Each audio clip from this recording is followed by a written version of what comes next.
Muito bem. Agora, nós vamos analisar os casos dos brasileiros naturalizados. Lembrando, falar de nacionalidade, falar de brasileiros naturalizados é falar de nacionalidade secundária ou adquirida. Vamos lá? Ó, o nosso item 4 vem e diz assim: são brasileiros naturalizados. Aqui nós estamos no 12, inciso 2º. Tudo bem? São brasileiros naturalizados. A linha A. Os que, na forma da lei, adquiram a nacionalidade brasileira. Espera aí. Então, nós temos aqui a seguinte questão. Um estrangeiro, ele chega ao órgão competente brasileiro e diz assim, olha, eu quero me naturalizar. E aí o órgão vem e diz assim, olha, você pode fazer isso na forma da lei. Tudo bem? Então, vamos lá. Aqui, nesse primeiro caso, nós temos uma espécie de nacionalidade chamada de naturalização, né? Aqui nós temos a chamada naturalização ordinária. Ordinária por quê? Porque vai obedecer aos requisitos legais. Lembrando que a lei que regulamenta isso é a lei da migração, que é a Lei 13.445, Lei 13.445 de 2017. E aí é importante destacar que essa lei, ela revogou a Lei 6.815 de 80, que era o Estatuto do Estrangeiro, que era a norma que trazia essas regras de naturalização.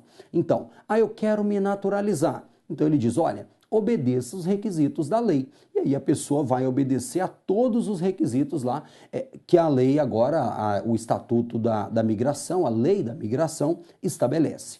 Agora, olha o detalhe. A Constituição vem e diz assim, ó, exigidas aos originários de país de língua portuguesa apenas residência por 1 ano ininterrupto e idoneidade moral. Perceba, aqueles que são originários de país de língua portuguesa, aqui ó, originário de países de língua portuguesa, serão exigidos apenas 2 requisitos. Quais são esses requisitos? A idoneidade moral e a residência por 1 ano ininterrupto. Aqui, ó, vou puxar uma setinha para cá. 2 requisitos apenas, né? Aqui, ó. Primeiro requisito, residência por 1 ano ininterrupto.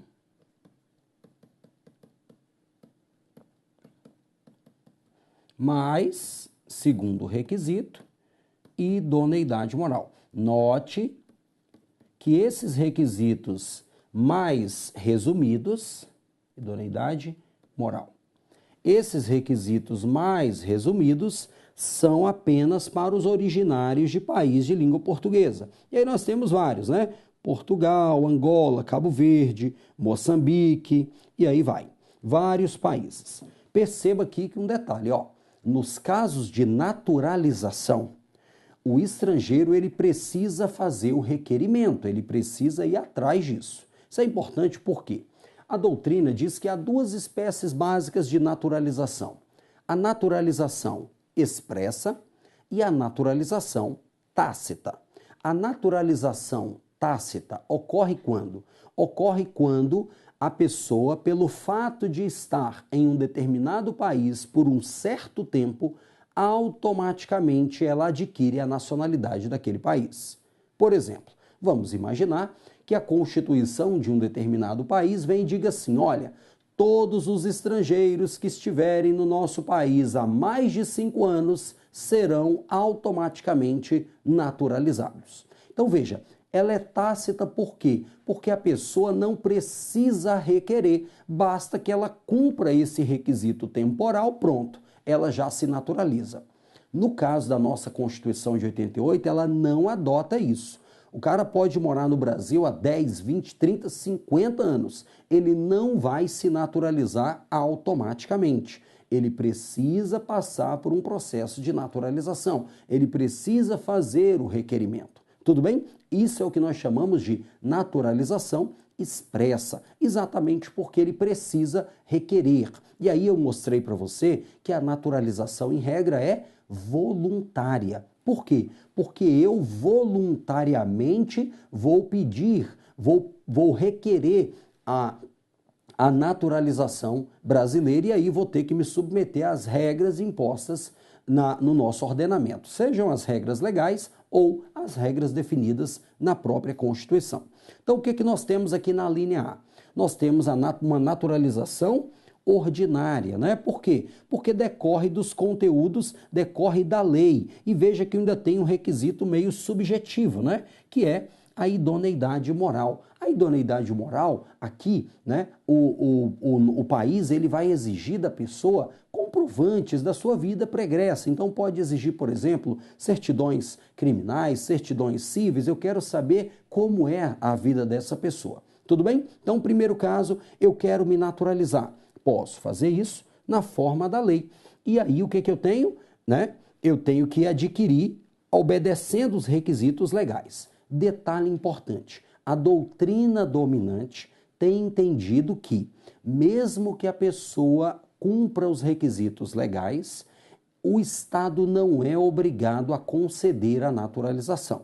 A doutrina dominante tem entendido, olha, eu atendi todos os requisitos que estão na lei. O Estado é obrigado, ele está vinculado a me conceder a naturalização? A doutrina dominante entende que não, por se tratar a naturalização ordinária de um ato de soberania do Estado. Tudo bem?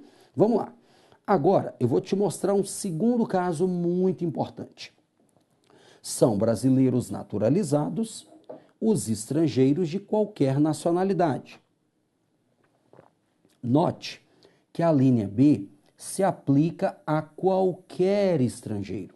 E aí ele vem e diz assim, ó, residentes na República Federativa do Brasil há mais de 15 anos ininterruptos e sem condenação penal, desde que requeiram a nacionalidade brasileira.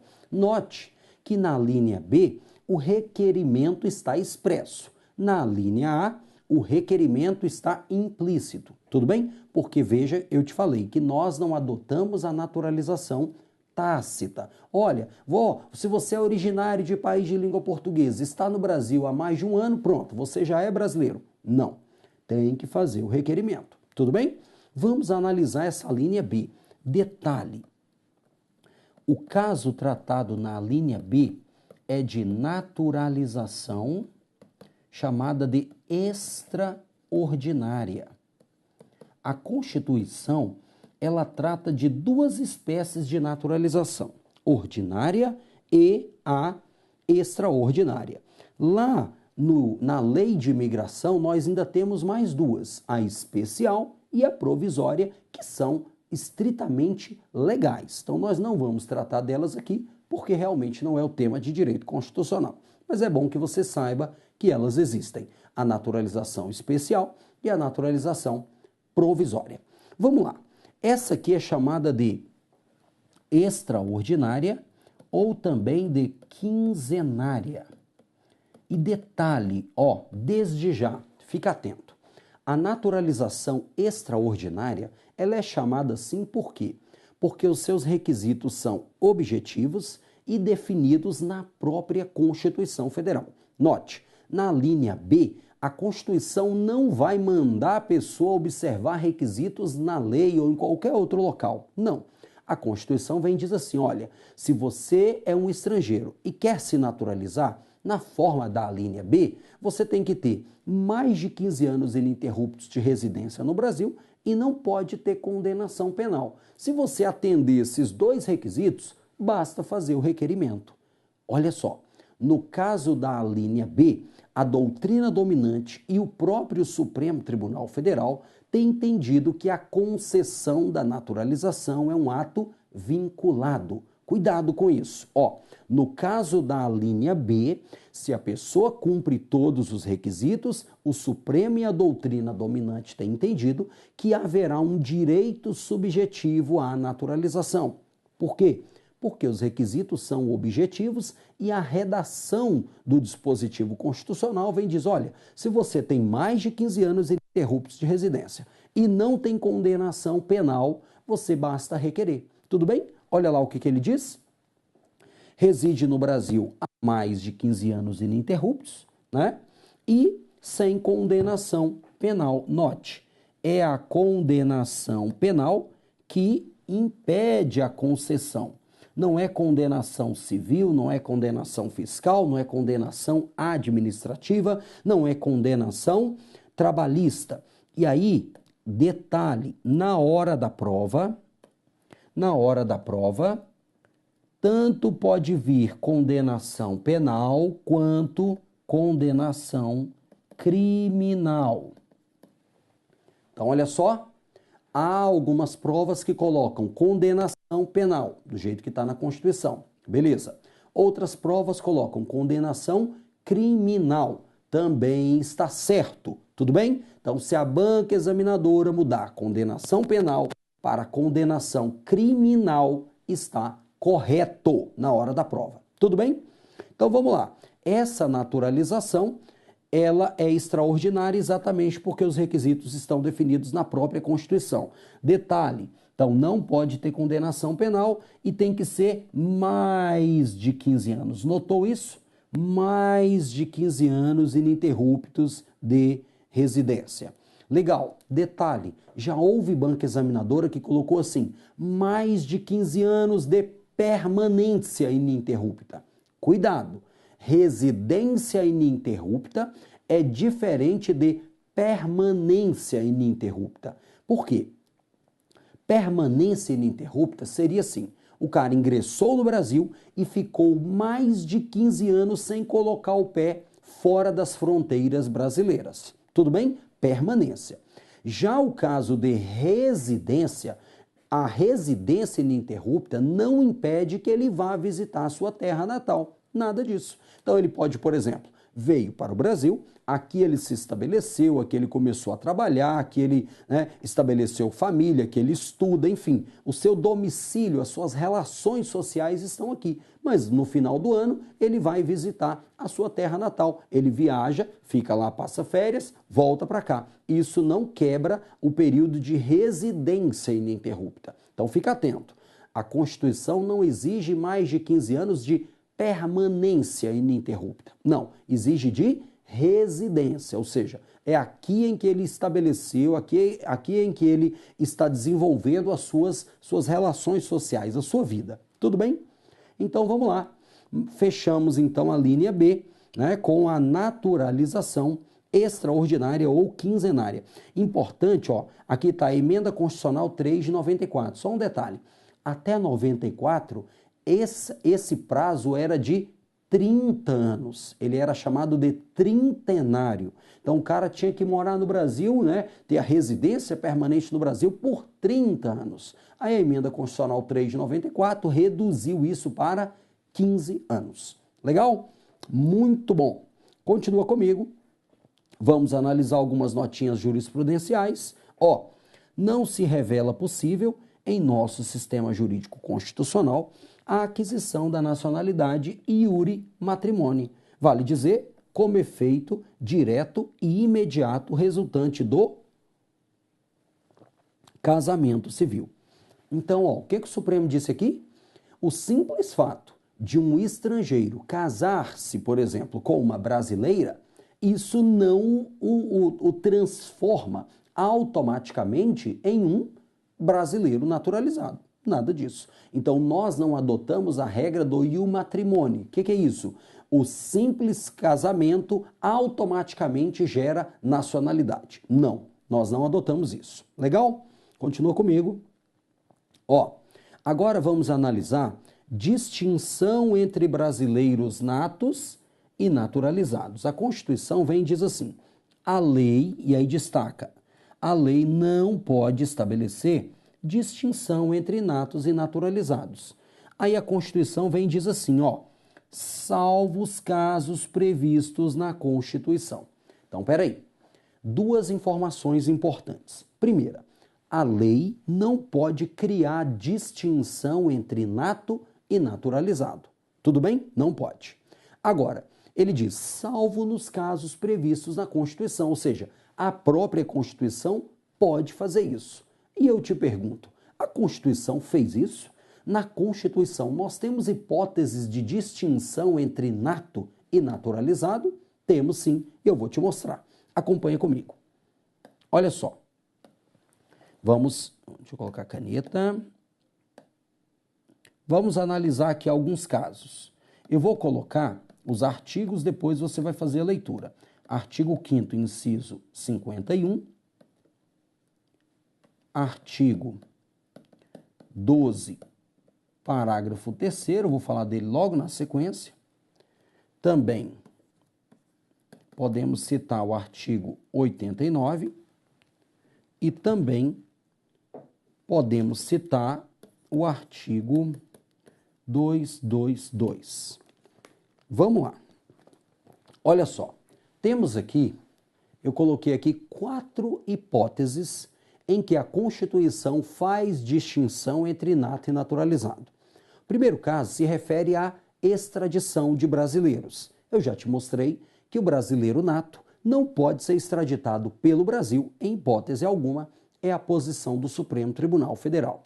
Entretanto, o brasileiro naturalizado poderá ser extraditado pelo Brasil em 2 casos. O primeiro, crime comum praticado antes da naturalização ou comprovado envolvimento com tráfico ilícito de entorpecentes na forma da lei. Aí não importa se foi antes ou depois. Então, primeiro caso em que a Constituição distingue, diferencia nato de naturalizado. Caiu minha caneta aqui. Deixa eu pegar minha caneta rapidinho. Vamos lá?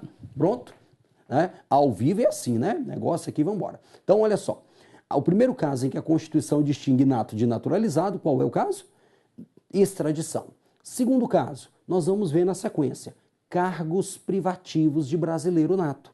O 12, parágrafo 3º, diz que alguns cargos são privativos do brasileiro nato. Ora, o que ela fez com isso? Ela distinguiu, ela tirou essa possibilidade de acesso aos brasileiros naturalizados. Temos também, no artigo 89, que cuida do Conselho da República, alguns cargos, na verdade são 6 cargos privativos do brasileiro nato. 6 vagas reservadas para brasileiro nato. Tudo bem? E temos no artigo 222, que cuida da propriedade de empresa jornalística, de radiodifusão, empresas de televisão, diz que essas empresas, a propriedade delas deve ser de brasileiro nato ou naturalizado há mais de 10 anos. Então veja, a Constituição distingue sim brasileiro nato de naturalizado. Agora lembra, a lei não pode criar essa distinção, não pode criar distinções entre nato e naturalizado.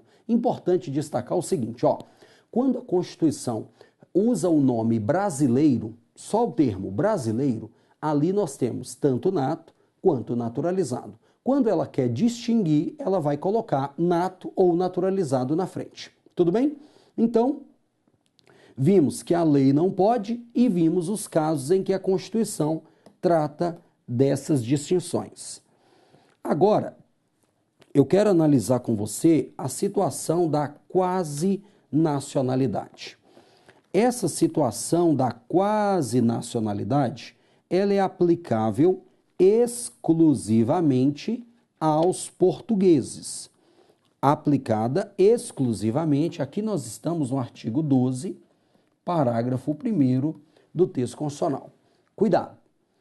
Nós já vimos que os originários de país de língua portuguesa, se quiserem se naturalizar, basta ter residência ininterrupta no Brasil por pelo menos 1 ano e idoneidade moral. Tudo bem? Nesse caso, eles deixam de ser estrangeiros e se naturalizam brasileiros. Legal? Agora, essa hipótese de que vamos tratar, não há naturalização. Por isso que eu coloquei quase nacionalidade. Ora, os portugueses, e somente eles, não é para todos os originários de país de língua portuguesa. Os portugueses poderão ser tratados no Brasil como se fosse brasileiro naturalizado. Ele continua um português, ou seja, um estrangeiro, mas é tratado como se fosse um brasileiro naturalizado. Para que isso aconteça, são necessários dois requisitos. Acompanhe comigo. Olha só. Primeiro, essa regrinha básica somente vale para o português.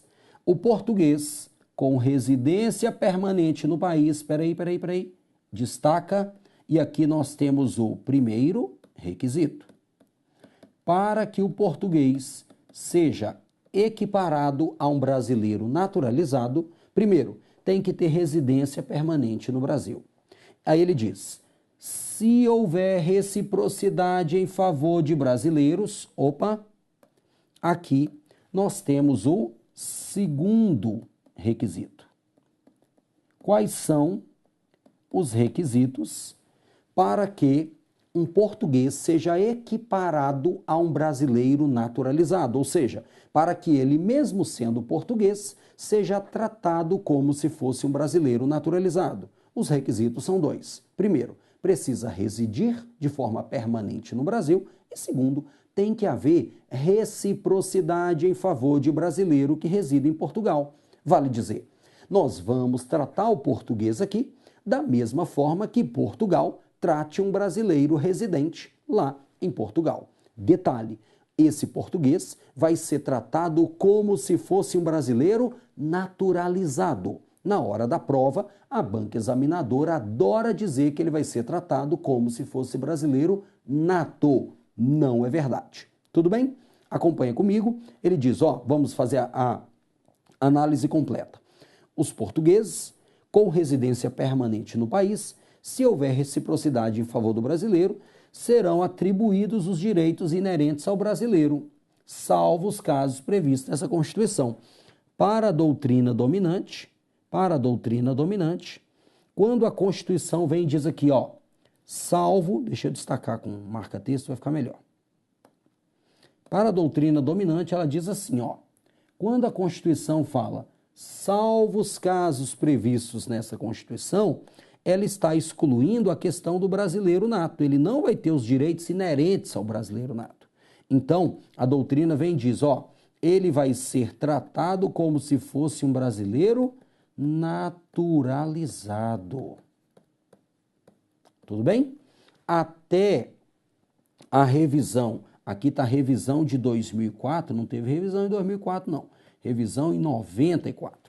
Até a emenda constitucional 3, na revisão de 94, a Constituição falava brasileiro nato. Mas isso, realmente era até um erro mesmo, porque o português ser tratado como se fosse um brasileiro nato, ele poderia exercer, inclusive, os cargos privativos de brasileiro nato. E aí a Constituição foi revista, houve essa revisão constitucional em 1994, e aí foi realmente corrigida essa situação. Então, essa é a hipótese de quase nacionalidade ou de equiparação. Legal, vamos analisar algumas notinhas jurisprudenciais. O Supremo vem e diz assim, a norma inscrita no 12, parágrafo 1º, que contempla uma hipótese excepcional de quase, veja, ele não deixa de ser português, por isso que é chamado quase, não opera de modo imediato, seja quanto ao seu conteúdo, seja no que se refere a todas as consequências jurídicas que dela derivam, pois para incidir, além de supor o pronunciamento aquiescente do Estado brasileiro, fundado em sua própria soberania, depende de requerimento do súdito português, a quem se impõe para tal efeito a obrigação de preencher os requisitos estipulados na Convenção sobre Igualdade de Direitos e Deveres entre brasileiros e portugueses. Então, note, questão interessante aqui. Mais uma vez o Supremo dizendo, olha, não é porque você é um português e tem residência no Brasil que você vai ser tratado como brasileiro naturalizado, não. Para que essa cláusula realmente tenha a eficácia, tenha a produção total de efeitos, o cara tem que fazer o requerimento e tem que preencher a todos os requisitos que são impostos. Tudo bem? Isso é importante, não é algo imediato, não é algo automático. E um detalhe, a Constituição não estabeleceu um prazo mínimo de residência. Você percebeu isso? Olha o detalhe. Se um português quiser se naturalizar brasileiro, ele precisa ter residência por pelo menos 1 ano no Brasil. Ele quer se naturalizar, vai deixar de ser português, tudo bem? Agora, no caso da quase nacionalidade, perceba, a Constituição vem diz, olha, você tem que ter residência permanente no Brasil, mas não estabeleceu um prazo mínimo. Cuidado, não estabeleceu um prazo mínimo. Você tem que ter residência permanente e tem que ter também o quê? Tem que estar presente a reciprocidade em favor do brasileiro. Legal? Muito bom. Continua comigo. Agora, vamos analisar os casos de perda da nacionalidade. Aqui, nós vamos analisar basicamente o artigo 12, parágrafo 4º do texto constitucional. Olha só, questão importantíssima aqui, antes de eu continuar. Se você tiver alguma dúvida, já falei isso algumas vezes aqui, mas sempre bom. Teve alguma dúvida? Para aí o vídeo, escreve e manda para mim. Ou anota a sua dúvida, terminou de assistir a aula, manda para mim, para que a gente possa ir acertando algum ponto que de repente você, poxa, Wellington, você falou isso aqui, fiquei com dúvida, não entendi e tal, beleza? Estou à sua disposição. Quase derrubei a caneta aqui de novo, né? Não pode. Então, cuidado, beleza? Teve dúvida? Escreve, anota, manda para mim e tamo junto nessa jornada de sucesso. Agora o nosso tema, perda da nacionalidade. Ó, para começar a nossa conversa, fique atento. Tanto o brasileiro nato quanto o brasileiro naturalizado podem perder a nacionalidade. Não confunda. O brasileiro nato não pode ser extraditado pelo Brasil. Já te mostrei isso. O Supremo entende, não há exceção. Tudo bem. Só que aqui eu não estou falando de extradição. Estou falando de perda da nacionalidade. E o que a Constituição e a doutrina e o próprio Supremo entendem? Tanto o brasileiro nato quanto o naturalizado podem perder a nacionalidade brasileira. Ó, o brasileiro nato e também o naturalizado, quando adquirem outra nacionalidade voluntariamente, perdem a nacionalidade brasileira. Essa é a regra que está no caput do parágrafo 4º do artigo 12 da Constituição. Tudo bem? Então, o ponto de partida, nato e naturalizado podem perder. Tudo bem? Vamos lá. Agora vem comigo, ó. Casos de perda da nacionalidade. Se tiver cancelada a naturalização. Opa, peraí. Aqui ele está falando de cancelar a naturalização. Então, isso só pode incidir sobre quem? Sobre o brasileiro naturalizado. Tudo bem? Detalhe, falou de cancelamento de naturalização, isso é um tema muito cobrado na prova. Falou de cancelamento de naturalização, primeiro, esse cancelamento se dá por sentença judicial. Aqui a gente diz que é a forma pela qual haverá o cancelamento. Qual é a forma? Sentença judicial. E ele diz, em virtude de algo. Esse em virtude de algo é o motivo. Tudo bem? Motivo. Parte da doutrina entende que esse motivo é exemplificativo.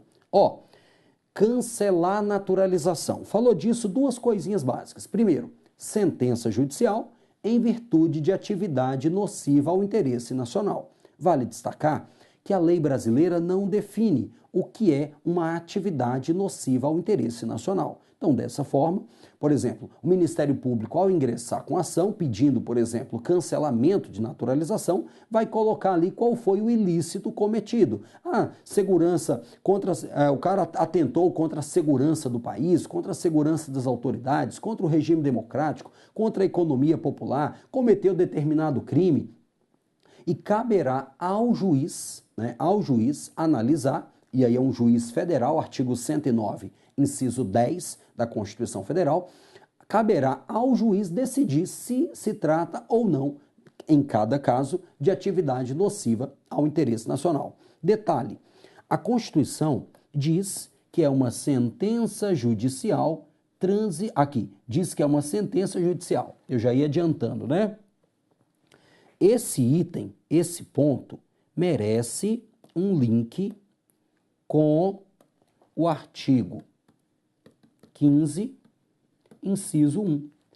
Quando você faz o link do artigo 12, parágrafo 4º, 1, com o 15.1, o que você vai ver? Que esse cancelamento se dá por sentença judicial transitada em julgado. Embora o 12, parágrafo 4º não exija, quando você olha o 15.1, ele diz que não haverá cassação de direito político, cuja perda ou suspensão se dará nos casos de, inciso 1, cancelamento de naturalização em virtude de sentença penal transitada em julgado. Então, fica atento. Condenação aqui, a sentença, melhor dizendo, é uma sentença judicial transitada em julgado. Detalhe importante, como ele exige sentença judicial, a gente diz aqui que há uma reserva de jurisdição. Ou seja, somente o Poder Judiciário é que pode fazer esse cancelamento. Cuidado! Presidente da República vai cancelar? Não. Ministro da Justiça? Não. Ministério Público? Não. Isso já foi cobrado várias vezes em prova. O ministro da Justiça pode chegar lá e cancelar? Não pode. É o Poder Judiciário. Tudo bem? Continua comigo. Vamos lá. Será declarada a perda da nacionalidade do brasileiro que adquirir outra. Lembra? E aí aqui a gente falou, ó, voluntariamente. Voluntariamente. Então, regra, se adquire outra voluntariamente, perde. Só que aí a Constituição vem e fala assim, ó, há alguns casos em que o cara vai adquirir outra, esse salvo, aqui significa o seguinte, ó, o cara vai adquirir outra nacionalidade, mas ele não vai perder a nacionalidade brasileira, ele vai acumular. Então, haverá alguns casos em que ele adquire outra nacionalidade e não perde a nacionalidade brasileira. Vamos ver? Quais são? Primeiro, o primeiro caso é reconhecimento de nacionalidade originária pela lei estrangeira. Segundo caso é de imposição de naturalização pela norma estrangeira ao brasileiro residente no estado estrangeiro como condição para a permanência em seu território ou para o exercício de direitos civis. Vamos entender os dois casos em que um brasileiro vai adquirir outra nacionalidade e não perderá a nacionalidade brasileira. Primeiro, a lei estrangeira reconhece o brasileiro nato como nato também daquele país. Isso acontece, por exemplo, com filhos de italianos. Então, o cara é brasileiro nato, filho de italiano. Ele vai para a Itália e a Itália vem e diz assim, olha, eu reconheço você como italiano nato, porque você é filho de italiano. Então, note, ele é brasileiro nato e a lei estrangeira também o reconhece como, nesse exemplo, italiano nato. Então, não vai perder a nacionalidade brasileira, permanece com as duas. O segundo caso, a palavrinha importante do segundo caso é imposição. O segundo caso, ele se aplica quando? Quando o brasileiro adquire outra nacionalidade porque está lhe sendo imposto. Veja, ele não está adquirindo porque quer. O Estado vem e diz, olha, você só vai morar aqui ou você só vai trabalhar aqui, por exemplo, se você se naturalizar. É uma condição imposta. Aí, nesse caso, ele adquire e não perde. Ele fica com as duas nacionalidades. Legal? Tudo bem? Vamos lá. Aqui eu trago um caso que eu já citei, só para contextualizar. Ó, brasileira naturalizada americana, acusação de homicídio no exterior, fuga para o Brasil. Lembra que eu comentei isso? Perda da nacionalidade originária em procedimento regular. Hipótese constitucionalmente prevista. Não ocorrência de ilegalidade ou abuso do poder. A Constituição, ao cuidar da perda da nacionalidade, estabelece duas hipóteses. Primeiro, cancelamento judicial da naturalização. Segundo, aquisição de outra nacionalidade. Nesta última hipótese, a nacionalidade brasileira só não será perdida em duas situações que constituem exceção. Ó, acabei de mostrar para você quais são. Reconhecimento de outra nacionalidade originária, que é aquele caso em que o país estrangeiro reconhece o brasileiro como também nacional, ou ter sido a outra nacionalidade imposta, né? Legal. Aí aqui, ó, no caso, sob exame, a situação da impetrante não se subsume a qualquer, ou seja, não se enquadra em qualquer das exceções constitucionalmente previstas para aquisição de outra sem perda da nacionalidade brasileira. Então, aqui nesse caso que eu trouxe para você, é exatamente aquela situação. Ela era brasileira nata, adquiriu outra voluntariamente, perdeu a nacionalidade brasileira, o Supremo entendeu. Pode perder porque você adquiriu voluntariamente. Ninguém te obrigou, não foi imposta. E aí, como o Supremo entendeu que ela perdeu a nacionalidade brasileira, a consequência foi autorizar a extradição. Tudo bem? Então, voltando, não houve extradição de brasileiro nato, houve extradição de um ex-brasileiro nato, que agora é estrangeiro, que é um americano naturalizado. Legal? Vamos lá. Mais uma notinha, conforme revela o inciso 1 do parágrafo 4º do 12, o ministro de Estado da Justiça destaca: não tem competência para rever ato de naturalização. Por quê? Porque depende de decisão judicial. Mais um caso, a perda da nacionalidade brasileira somente pode ocorrer nas hipóteses taxativamente definidas na Constituição, não se revelando lícito ao Estado brasileiro, seja mediante simples regramento legislativo, seja mediante tratados ou convenções internacionais, inovar nesse tema, para ampliar, para restringir ou para modificar os casos autorizadores da privação, sempre excepcional, da condição político-jurídica de nacional. Veja, o Supremo está dizendo, os casos de perda de nacionalidade somente estão previstos taxativamente no texto constitucional. Tudo bem? Muito bom. Agora, para nós fecharmos, eu quero mostrar para você o 12, parágrafo 3º, que cuida dos cargos privativos de brasileiro nato. E aqui, olha só, nós temos no 12, parágrafo 3º, ponto de partida. O que é que nós temos lá? Ministro do Supremo Tribunal Federal, nós temos lá presidente da República, mais o seu vice, temos o presidente da Câmara dos Deputados e o presidente do Senado Federal. Temos também os cargos da carreira diplomática. Temos também os oficiais das Forças Armadas. E, por fim, muito cobrado na prova, temos ministro de Estado, que é auxiliar do presidente da República, da Defesa. Cuidado! Esses são os cargos privativos de brasileiro nato, esse é o ponto de partida. Quais são? Ministro do Supremo. É comum a banca colocar ministro do STJ. Está errado. É ministro do Supremo Tribunal Federal. Temos 3 presidentes. Presidente da República e o vice, presidente da Câmara, presidente do Senado Federal. Temos também os cargos da carreira diplomática, temos os oficiais das Forças Armadas e temos o ministro de Estado da Defesa. Cuidado! O ministro de Estado, em regra, não precisa ser brasileiro nato. Ministro de Estado, regra, pode ser nato ou naturalizado na forma do artigo 87. Entretanto, entre os ministros de Estado, há um privativo de brasileiro nato, ministro de Estado da Defesa. Tudo bem? Detalhe, governador não precisa ser brasileiro nato, deputado não precisa ser brasileiro nato, senador também não precisa ser brasileiro nato. Daqui, nós podemos, apenas a título ilustrativo, nós podemos criar um mnemônicozinho que pode nos ajudar, que é o mp3.com. Esses são os cargos privativos de brasileiro nato. Além disso, eu quero deixar aqui alguns links importantes. Artigo 89, artigo 91, artigo 103b, inciso 1, artigo 119, inciso 1, a linha A, e também o artigo 123. Por que eu estou colocando esses dispositivos para você. Então, olha só, isso aqui é importante, por quê?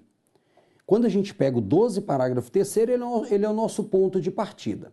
Mas olha só, teve uma prova que cobrou assim, presidente do TSE tem que ser brasileiro nato. Se nós olhássemos só o 12, parágrafo 3º, a gente ia dizer não, porque lá tem presidente da Câmara, da República, vice e do Senado, não é isso? Agora, olha só, o TSE, ele é composto por 7 ministros. 3 vêm do Supremo, 2 do STJ e 2 são advogados. Desses 3 ministros que são do Supremo, um vai ser presidente do TSE e o outro vice-presidente do TSE. Então, é fundamental fazer essa análise sistemática, porque você vai ver que vários outros órgãos têm em sua composição brasileiros natos. Tudo bem? Então, leia o 12, parágrafo 3º, mas faça essa abordagem sistemática. Quer ver um outro exemplo? CNJ, Conselho Nacional de Justiça. Quem é o presidente do CNJ? É o presidente do Supremo Tribunal Federal, que é um brasileiro nato. Tudo bem? Então, cuidado com isso. Legal? Olha só, para a gente finalizar, eu quero fazer um comentário bem pontual sobre o artigo 13. O artigo 13, ele basicamente tem 2 temas. Primeiro, o idioma oficial. Qual é o idioma oficial da República Federativa do Brasil? A nossa querida língua portuguesa. A língua portuguesa é o idioma oficial da República Federativa do Brasil. Aqui é importante, né? É importante a gente destacar, apenas a título de exemplo, o artigo 192 do novo CPC. Por quê? O artigo 192 do novo CPC vem e diz o quê? Que em todos os atos e termos do processo é obrigatório o uso, né, da língua portuguesa. Por isso que o Supremo tem entendido, por exemplo, que não se admite, né, ações ou, por exemplo, um habeas corpus impetrado em língua estrangeira. Veja, um estrangeiro pode impetrar um habeas corpus, mas tem que ser redigido em língua portuguesa. Tudo bem? Outro detalhe importante, temos aqui os símbolos. A Constituição diz que a República Federativa do Brasil tem como símbolos a bandeira, o hino, as armas e o selo. Então, bandeira, hino, armas e selos. O artigo 13 vai trazer essa disposição para nós, que a República Federativa do Brasil tem como símbolos são símbolos nacionais, né? O hino, as armas, a bandeira e os selos. Tudo bem. Agora, detalhe, DF, estados e municípios poderão ter os seus símbolos próprios. Pronto. E aí eu fecho essa ideia. Símbolos próprios. Então, ó, no artigo 13, leitura obrigatória, depois 2 pontos. Primeiro, a língua portuguesa como idioma oficial e segundo, os símbolos tanto da República Federativa do Brasil e que estados, DF, municípios poderão ter os seus próprios símbolos. Tudo bem? Qualquer dúvida que você tiver, manda para mim. Sucesso na jornada, tamo juntos!